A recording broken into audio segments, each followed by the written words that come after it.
जनवरी 2017 में African union के headquarter की बिल्डिंग में एक इंजीनियर को कुछ गड़बड़ लगी।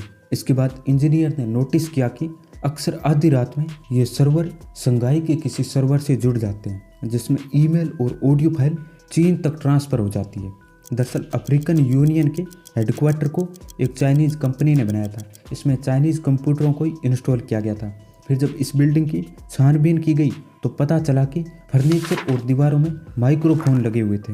यानी अफ्रीकन यूनियन के हेडक्वार्टर बनने के बाद से ही चीन में ईमेल और ऑडियो फाइल भेजी जा रही है। लेकिन आखिर चीन अफ्रीका में कर क्या रहा है? चीन ने अफ्रीका में अरबों डॉलर की इन्वेस्टमेंट की है। वो ना तो अफ्रीका की इकोनॉमिक ग्रोथ के लिए है और ना ही वहाँ के लोगों को गरीबी से बाहर निकालने के लिए है। यानी चीन को मालूम है कि अफ्रीका की ज़मीन के नीचे नेचुरल मिनरल डिपॉजिट है, जिसे निकालना वहाँ के गरीब देशों की हैसियत से बाहर है। ऐसे में चीन तेज़ी से अफ्रीका में इन्वेस्टमेंट कर रहा है, जिससे ये देश पूरी तरह चीन के कर्ज के जाल में फंस जाए। चीन अफ्रीका का सबसे बड़ा ट्रेड पार्टनर है। वह इंफ्रास्ट्रक्चर और माइनिंग प्रोजेक्ट में चीन इन्वेस्टमेंट कर रहा है। अफ्रीका नेचुरल रिसोर्सेज से भरपूर होने के बावजूद भी अफ्रीकी देशों की गिनती दुनिया के सबसे गरीब देशों में होती है। यहाँ बड़ी तेज़ी से अर्बनाइजेशन हो रहा है और इसी अर्बनाइजेशन के पीछे चीन की एक बड़ी भूमिका है। साल 2050 तक अफ्रीका की आबादी दोगुनी हो जाएगी और जिस तरह लोग तेज़ी से शहरों की तरफ आ रहे हैं, तो अफ्रीका की ज़्यादातर आबादी शहरों में होगी।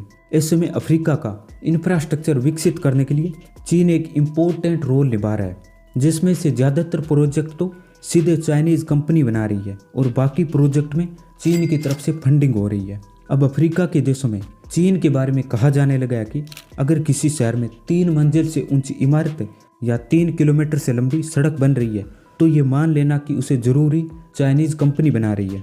आज के समय में चीन और अफ्रीका के बीच हर साल $262 बिलियन का ट्रेड हो रहा है। वर्तमान में अफ्रीका में 10,000 से ज़्यादा चाइनीज़ कंपनी काम कर रही है, जिन्होंने $300 बिलियन की इन्वेस्टमेंट की है।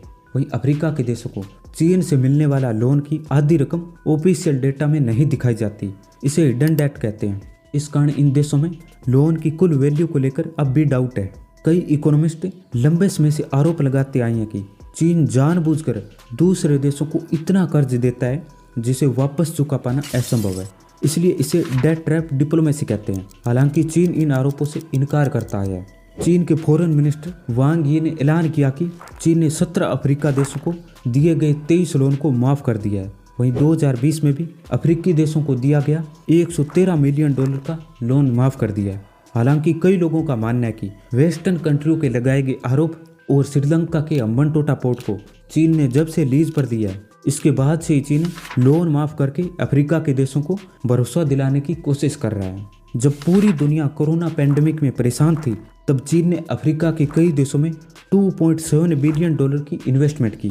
चीन की चाल का अंदाज़ा इसी बात से लगाया जा सकता है कि वह अफ्रीका में ऑयल, गैस और मिनरल प्रोडक्शन के देशों में इन्वेस्टमेंट कर रहा है। अभी तक मैंने अफ्रीका महाद्वीप के बारे में आपको बताया कि चीन अफ्रीका में हैवी इन्वेस्टमेंट कर रहा है। तो आप लोग सोच रहे होंगे कि चीन और अफ्रीका में सब कुछ ठीक चल रहा है, लेकिन ऐसा कुछ नहीं है, क्योंकि चीन को लेकर पूरे अफ्रीका में ज़बरदस्त प्रोटेस्ट चल रहे हैं। केन्या में तो चीनी नागरिकों को खुलेआम चोर कह रहे हैं। दरअसल चीन ने सबसे पहले अपने बिजनेसमैनों को, केन्या के स्मॉल ट्रेडर और शॉपकीपर को चाइनीज सामान को सस्ते में बेचना शुरू कर दिया। जब एक बार केन्या के लोगों को चाइनीज सामान की आदत लग गई, तो चीन ने अपने बिजनेसमैनों की मदद से सीधे ही केन्या में सामान बेचना शुरू कर दिया। इसके लिए कम्युनिस्ट पार्टी के लोगों ने भी साथ दिया।